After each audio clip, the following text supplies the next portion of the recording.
Je pense que l'enjeu pour l'hôtellerie, c'est d'avoir comme base fondamentale de comprendre que la question du dérèglement climatique notamment, enfin en tout cas de l'adaptation à ce qui est en train d'arriver dans le monde, doit être pensée par des gens comme nous, les hôteliers, pour à la fois avoir non seulement un impact le plus minimum sur ce qui est produit par l'ensemble de l'humanité. Nous sommes aujourd'hui 8 milliards depuis quelques jours.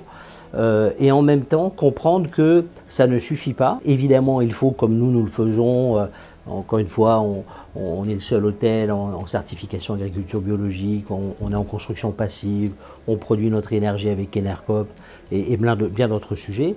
Mais ça ne suffit pas pour accueillir des voyageurs. Il faut également aussi être dans des lieux qui sont très marqués par la culture, parce que la culture, c'est le premier moteur qui fait que les gens se déplacent, que ce soit la culture de la biodiversité, c'est-à-dire découvrir des paysages, mais aussi découvrir des spectacles humains, ce que le génie humain est capable de faire dans les villes, par exemple. Et donc il faut travailler ces deux sujets de manière obsessionnelle et en même temps faire ce que nous devons faire, c'est-à-dire être non pas uniquement des hôteliers au sens être entrepreneur hôtelier, mais être aussi des missionnaires de l'accueil. En tout cas, moi, c'est ce que je fais avec mes équipes.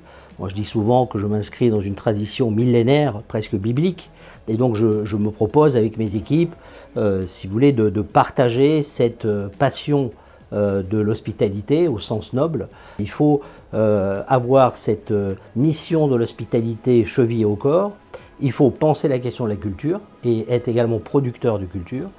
Et en même temps, être extrêmement engagé et efficace.